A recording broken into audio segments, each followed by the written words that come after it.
अब नेक्स्ट हम पढ़ेंगे आपका यूरिनरी सिस्टम यानी कि एक्सक्रीटरी सिस्टम। मेन एक्सक्रीशन का मतलब क्या होता है? इस यूरिनरी सिस्टम का मेन काम होता है, ये क्या करता है? एक्सक्रीशन का काम करता है। बॉडी में जो वेस्ट प्रोडक्ट बनते हैं उन वेस्ट प्रोडक्ट को ये क्या करता है? बॉडी से बाहर निकालने का काम करता है। वेस्ट प्रोडक्ट कैसे कि जैसे प्रोटीन के डिएमिनेशन के बाद यूरिक एसिड बनता है, अमोनिया बनता है, ये सब क्या होते हैं? बॉडी के लिए बहुत ज़्यादा टॉक्सिक होते हैं। तो क्या होता है, इन्हें बॉडी से बाहर निकालना बहुत ज़रूरी होता है। तो इसके लिए क्या होता है? ये एक्सक्रीटरी सिस्टम बना होता है। इस एक्सक्रीटरी सिस्टम में यानी कि यूरिनरी सिस्टम में, इसको यूरिनरी सिस्टम भी कहते हैं। इसमें क्या क्या आती हैं आपकी? सबसे पहले 2 किडनी, ये हैं आपकी 2 kidney, left and right kidney. जो लेफ़्ट किडनी होती है वो राइट किडनी से क्या होती है? थोड़ा सा ऊपर होती है। और किडनी के ऊपर कौन सी ग्लैंड होती है? इस ग्लैंड को बोला जाता है एड्रिनल ग्लैंड। उसके बाद ये जो 2 नली निकलती हैं इनको हम क्या बोलते हैं? Ureter, left and right ureter. उसके बाद नीचे ये आता है आपका यूरिनरी ब्लैडर, इसको बोला जाता है यूरिनरी ब्लैडर। और ये क्या होता है आपका? यूरेथ्रा। आप देख रहे होंगे इस डायग्राम में बना हुआ है, ये क्या है? 2 किडनी ब्राउन कलर की बनी है। उसके बाद ये क्या है? 2 यूरेटर। यूरेटर के बाद ये जो आपका स्केलेटल के पीछे छिपा है इसे ब्लैडर बोलते हैं। और इसके बाद ये क्या होती है? यूरेथ्रा होती है। अब हम एक एक करके सारे पार्ट्स पढ़ेंगे।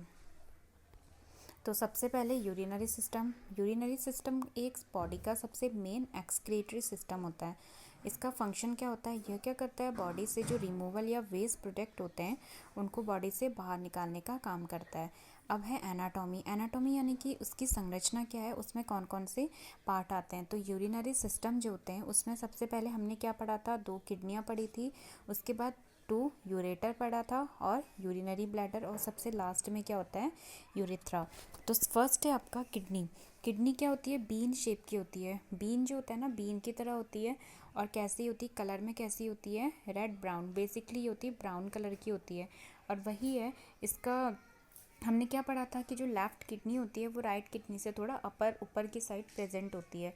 नेक्स्ट है पोजीशन। इसका पोजीशन क्या है? यह बॉडी के कहाँ पे प्रेजेंट होती है। हमने वर्टिब्रल कॉलम पढ़ा था, उसमें हमने जो पार्ट पढ़े थे थोरेसिक, लंबर, सैक्रल पार्ट, ये सारे पार्ट पढ़े थे ना।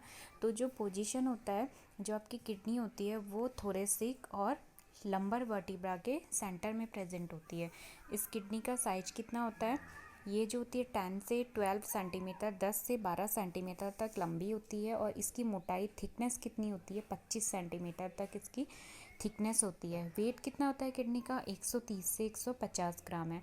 अब वो तो हमने पढ़ी थी जस्ट उसकी संरचना, बाहरी दिखावट। अब हम पढ़ेंगे एनाटॉमी यानी कि उसके अंदर, किडनी के अंदर और फर्दर क्या क्या चीज़ें पाई जाती हैं। तो जो किडनी होती है, किडनी को हम 3 पार्ट में डिवाइड करते हैं।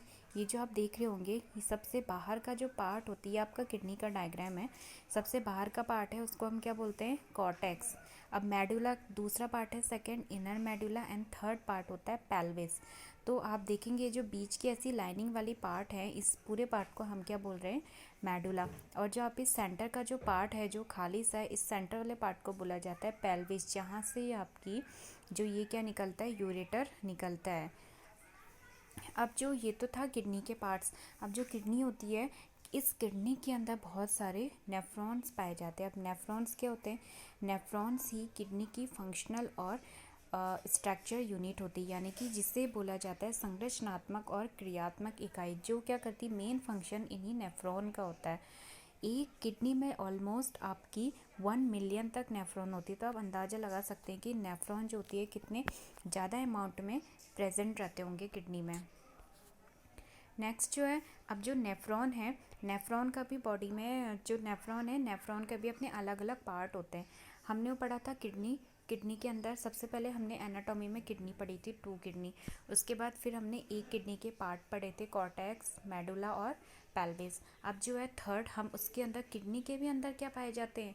नेफ्रॉन पाए जाते हैं। अब ये जो डायग्राम है, ये डायग्राम किसका है? नेफ्रॉन का। तो अब देख, नेफ्रॉन के 3 पार्ट होते हैं। पहला होता है बोमन कैप्सूल, फिर होता है आपका ग्लोमेरुलस, तीसरी होती है रीनल ट्यूब्स यानी कि किडनी की ट्यूब्स। ये जो आप देख रहे होंगे, ये वाला जो है कटोरी का जैसा संरचना, इस कटोरी वाले बाउल का जैसा है। इस बाउल के जैसे स्ट्रक्चर को बोला जाता है बॉमन कैप्सूल। नीचे आप देख रहे होंगे उस बॉमन कैप्सूल के ऊपर जो है ये गुच्छा सा बना है इस तरह से, बहुत सारी सेल्स का। इस गुच्छे को क्या बोला जाता है? ग्लोमेरुलस। ये ग्लोमेरुलस का मेन फंक्शन क्या होता है, यह क्या करता है, छानने का काम करता है। किसको छानेगा, ब्लड को छानेगा। दो वर्ड आते हैं यहाँ पे, हम बोलते हैं कि किडनी क्या करता है, ब्लड के प्यूरिफिकेशन का काम करता है।